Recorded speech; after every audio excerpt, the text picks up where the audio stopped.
BBMP ಕಥೆ ಮುಗಿತು. ಇವತ್ತಿನಿಂದ ಗ್ರೇಟರ್ ಬೆಂಗಳೂರು ಪ್ರಾಧಿಕಾರ, ರಾಜ್ಯ ಸರ್ಕಾರದಿಂದ ಗ್ರೇಟರ್ ಬೆಂಗಳೂರು ಪ್ರಾಧಿಕಾರದ ಆದೇಶ ಪ್ರಕಟವಾಗಿದೆ. ಇವತ್ತಿನಿಂದ ಅಧಿಕೃತವಾಗಿ ಗ್ರೇಟರ್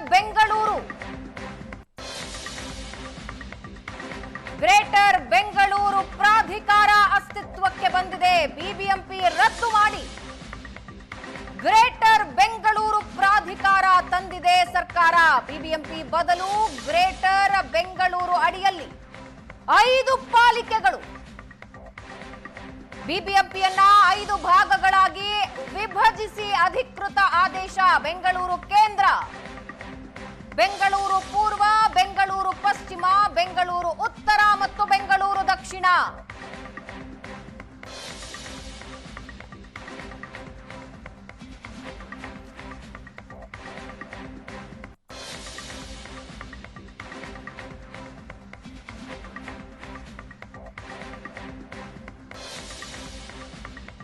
ಬಿಬಿಎಂಪಿ ರದ್ದು ಮಾಡಿ ಗ್ರೇಟರ್ ಬೆಂಗಳೂರು ಪ್ರಾಧಿಕಾರ ತಂದಿದೆ ಸರ್ಕಾರ. ಬಿಬಿಎಂಪಿ ಬದಲು ಇನ್ನು ಮೇಲೆ ಗ್ರೇಟರ್ ಬೆಂಗಳೂರು ಅಡಿಯಲ್ಲಿ 5 ಪಾಲಿಕೆಗಳು ಅಸ್ತಿತ್ವದಲ್ಲಿ ಇರುತ್ತೆ. ಬಿಬಿಎಂಪಿಯನ್ನ 5 ಭಾಗಗಳಾಗಿ ವಿಭಜಿಸಿ ಆದೇಶ ಹೊರಡಿಸಿದೆ.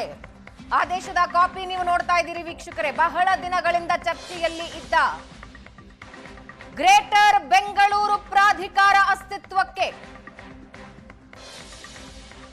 ಬೆಂಗಳೂರು ಕೇಂದ್ರ, ಬೆಂಗಳೂರು ಪೂರ್ವ, ಬೆಂಗಳೂರು ಪಶ್ಚಿಮ, ಬೆಂಗಳೂರು ಉತ್ತರ, ಬೆಂಗಳೂರು ದಕ್ಷಿಣ ಈ 5 ಮಹಾನಗರ ಪಾಲಿಕೆಗಳು ಅಸ್ತಿತ್ವಕ್ಕೆ ಬಂದಿವೆ. ಹಲವಾರು ವಿಭಾಗಗಳು, ಹಲವಾರು ವಲಯಗಳ ಸೇರ್ಪಡೆ ಇನ್ನೂ ಆಗಬೇಕಾಗಿದೆ. ಗ್ರೇಟರ್ ಬೆಂಗಳೂರು ಅಥಾರಿಟಿ ಅಡಿಯಲ್ಲಿ 5 ಮಹಾನಗರ ಪಾಲಿಕೆಗಳು. ಇನ್ಮೇಲೆ ಬೃಹತ್ ಬೆಂಗಳೂರು ಮಹಾನಗರ ಪಾಲಿಕೆ ಅಂದ್ರೆ ಬಿಬಿಎಂಪಿ ಅನ್ನೋದು ಬರೀ ಇತಿಹಾಸ ಅಷ್ಟೇ.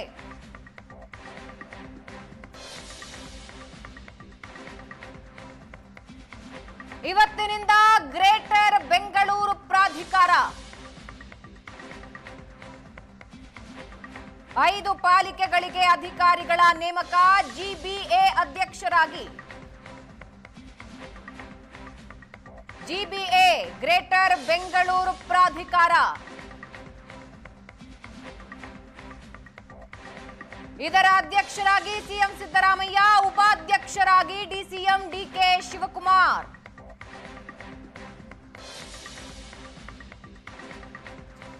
ಇವತ್ತಿನಿಂದ ಬೃಹತ್ ಬೆಂಗಳೂರು ಮಹಾನಗರ ಪಾಲಿಕೆ ಇತಿಹಾಸ.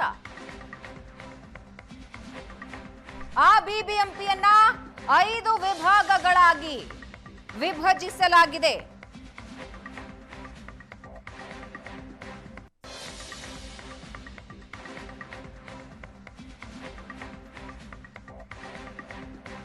ಗ್ರೇಟರ್ ಬೆಂಗಳೂರು ಪ್ರಾಧಿಕಾರ, ಕರ್ನಾಟಕ ಸರ್ಕಾರ ಗ್ರೇಟರ್ ಬೆಂಗಳೂರು ಯೋಜನೆಯ ಮೂಲಕ ನಗರದ ವ್ಯಾಪ್ತಿಯನ್ನು ವಿಸ್ತರಿಸೋದಕ್ಕೆ ಮುಂದಾಗಿದೆ. ಬಿಬಿಎಂಪಿ ಸುತ್ತಮುತ್ತಲಿನ ಪಟ್ಟಣ ಮತ್ತು ಗ್ರಾಮ ಪಂಚಾಯಿತಿಗಳು ಇನ್ನು ಮುಂದೆ ಸೇರ್ಪಡೆಯಾಗುತ್ತಾ ಹೋಗುತ್ತವೆ. ನಗರದ ಸುತ್ತಮುತ್ತಲಿನ ಕೈಗಾರಿಕಾ ಪ್ರದೇಶಗಳು ಒಳಗೊಂಡ ಹಾಗೆ ಹೊಸ 5 ಪಾಲಿಕೆಗಳು ಅಸ್ತಿತ್ವಕ್ಕೆ ಬಂದಿವೆ. ಈ ಬಗ್ಗೆ ಇನ್ನಷ್ಟು ಡೀಟೇಲ್ಸ್ ಹಂಚ್ಕೊಳ್ತಾರೆ ನಮ್ಮ ಪ್ರತಿನಿಧಿ ರಕ್ಷಾ. ನಮ್ಮ ಜೊತೆ ಲೈವ್ ನಲ್ಲಿ ಜಾಯಿನ್ ಆಗ್ತಾ ಇದ್ದಾರೆ. ರಕ್ಷಾ, ಹಲವಾರು ತಿಂಗಳುಗಳಿಂದ ಇದರ ಬಗ್ಗೆ ಜೋರಾಗಿ ಚರ್ಚೆಯಾಗಿತ್ತು. ಗ್ರೇಟರ್ ಬೆಂಗಳೂರಿಗೆ ಯಾವ ಯಾವ ಭಾಗಗಳು ಸೇರ್ಪಡೆಯಾಗುತ್ತವೆ ಅನ್ನೋದ್ರ ಬಗ್ಗೆ ಒಂದಷ್ಟು ಮಾಹಿತಿ ಇದು. ಅಂತಿಮವಾಗಿ ಸರ್ಕಾರ ಹಿಂಗಿದ್ದೊಂದು ನಿರ್ಧಾರ ತಗೊಂಡಿದೆ. ಗ್ರೇಟರ್ ಬೆಂಗಳೂರು 5 ಪಾಲಿಕೆಗಳು, ಸರ್ಕಾರದ ಈ ನಿರ್ಧಾರದ ಹಿನ್ನೆಲೆ ಮತ್ತೆ ಇದರಿಂದ ಬೆಂಗಳೂರಿಗೆ ಆಗುವ ಲಾಭಗಳು.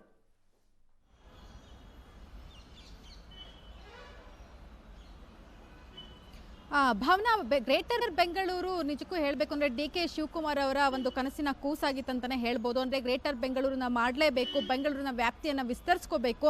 ಜೊತೆಗೆ ಬೆಂಗಳೂರಿನ ವ್ಯಾಪ್ತಿಯನ್ನು ವಿಸ್ತರಿಸೋ ಮೂಲಕ ಈಗಾಗಲೇ ಬೆಂಗಳೂರಿನ ಭಾಗಗಳಾಗಿ ಕರೆಸ್ಕೊಂಡಿರುವಂಥ ಸಾಕಷ್ಟು ಪ್ರದೇಶಗಳನ್ನ ಬೆಂಗಳೂರಿನ ವ್ಯಾಪ್ತಿಗೆ ವಿಸ್ತರಿಸಬೇಕು, ಬೆಂಗಳೂರಿನ ದೊಡ್ಡದು ಮಾಡಬೇಕು ಅಂತಕ್ಕಂಥದ್ದು. ಆದರೆ ಇದಕ್ಕೆ ವಿರೋಧ ಕೂಡ ಬಹಳಷ್ಟು ವಿರೋಧ ವ್ಯಕ್ತ ಆಗಿತ್ತು ಅಂತಲೇ ಹೇಳ್ಬೋದು. ಯಾಕಂದರೆ ಈಗಾಗಲೇ 2010ನಲ್ಲಿ BBMP ಆಗುತ್ತೆ, BMP ಇದ್ದಿದ್ದು BBMP ಆಗುತ್ತೆ. ಅಲ್ಲಿಂದ ಇಲ್ಲಿವರೆಗೂ ಇದುವರೆಗೂ 15 ವರ್ಷಗಳು ಕಳೆದರೂ ಕೂಡ ಯಾವೆಲ್ಲ ಒಂದು 100 ಹಳ್ಳಿಗಳು ಅಂತಾರೆ, ಆದರೆ ಅದು ಕೂಡ ಈಗಾಗಲೇ ಸಿಟಿಗಳಂತಾನೆ ಹೇಳ್ಬೋದು, 100 ಭಾಗಗಳನ್ನು ಎಲ್ಲಿಂದ ವಾರ್ಡ್ಗಳನ್ನ ಹೆಚ್ಚಳ ಮಾಡಿಕೊಂಡು BBMPಗೆ ಸೇರಿಸ್ಕೊಂತಾರೋ ಅದಕ್ಕೆ ಇದುವರೆಗೂ ಕೂಡ ನ್ಯಾಯ ಕೊಡ್ಲಿಕ್ಕಾಗಲಿಲ್ಲ. ಅಲ್ಲಿಗೆ ಬೇಕಾಗಿರುವಂತಹ ಫೆಸಿಲಿಟಿಗಳನ್ನೇ ಕೊಡಲಿಕ್ಕೆ, ರಸ್ತೆ, ಸಾರ್ವಜನಿಕರಿಗೆ ಬೇಕಾಗಿರುವಂತಹ ಸಾಮಾನ್ಯ ಫೆಸಿಲಿಟಿ ಆಗಿರುವಂತಹ ನೀರು, ಚರಂಡಿ, ಈ ವ್ಯವಸ್ಥೆಗಳೇ ಇನ್ನೂ ಸಾಕಷ್ಟು ಭಾಗಗಳಲ್ಲಿ ಆಗಿಲ್ಲ.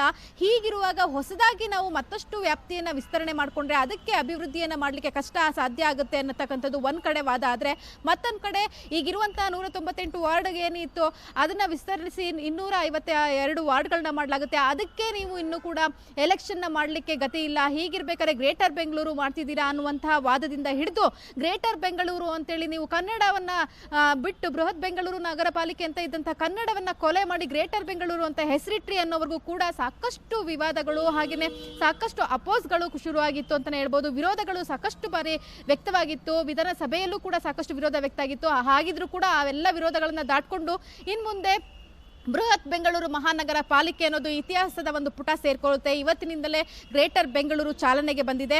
ಗ್ರೇಟರ್ ಬೆಂಗಳೂರಿನಲ್ಲಿ ನಾವು ಮುಖ್ಯವಾಗಿ ಗಮನಿಸಬಹುದು, ಬೆಂಗಳೂರಿನ ಸಾಕಷ್ಟು ವಲಯಗಳನ್ನು, ಸಾಕಷ್ಟು ಪ್ರದೇಶಗಳನ್ನು ಗ್ರೇಟರ್ ಬೆಂಗಳೂರು ವ್ಯಾಪ್ತಿಗೆ ತರಲಾಗಿರ್ತಕ್ಕಂಥದ್ದು. ಎಸ್ಪೆಷಲಿ ಹೇಳ್ಬೇಕಂದ್ರೆ ಬೆಂಗಳೂರಿನ ಗಡಿ ಭಾಗದಲ್ಲಿದ್ದಂತಹ ಒಂದಷ್ಟು ಪ್ರದೇಶಗಳು ಅಂತಲೇ ಹೇಳ್ಬೋದು.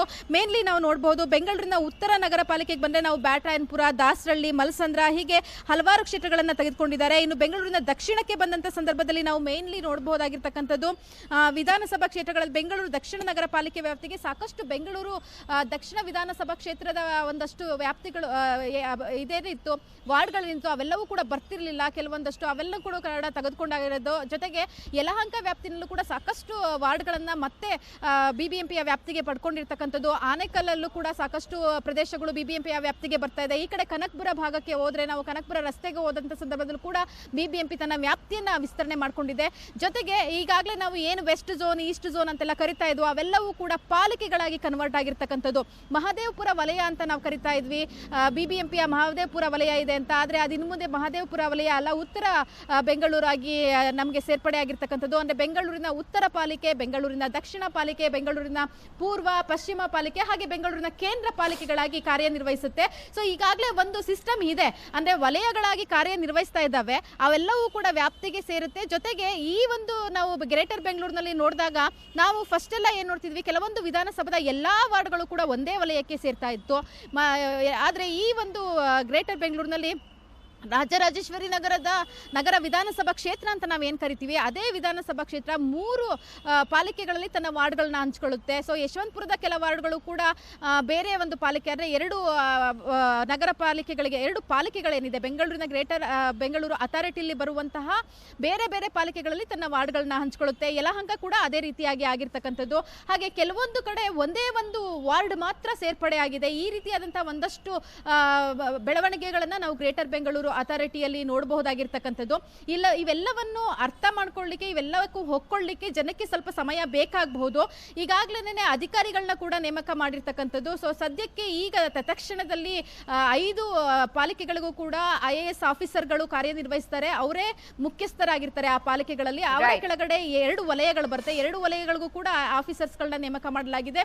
ಜೊತೆಗೆ ವಲಯ ಆಯುಕ್ತರು, ಉಪ ಆಯುಕ್ತರು ಕೂಡ ಬರ್ತಾರೆ ಅಂತಕ್ಕಂಥದ್ದು. ಈ ರೀತಿಯಾಗಿ ಸಾಕಷ್ಟು ಮಾರ್ಪಾಡುಗಳನ್ನ ಗ್ರೇಟರ್ ಬೆಂಗಳೂರು ಅಥಾರಿಟಿಯಲ್ಲಿ ನಾವು ನೋಡಬಹುದಾಗಿರ್ತಕ್ಕಂಥದ್ದು. ಭಾವನಾ. ಎಸ್, ಧನ್ಯವಾದ ರಕ್ಷಾ.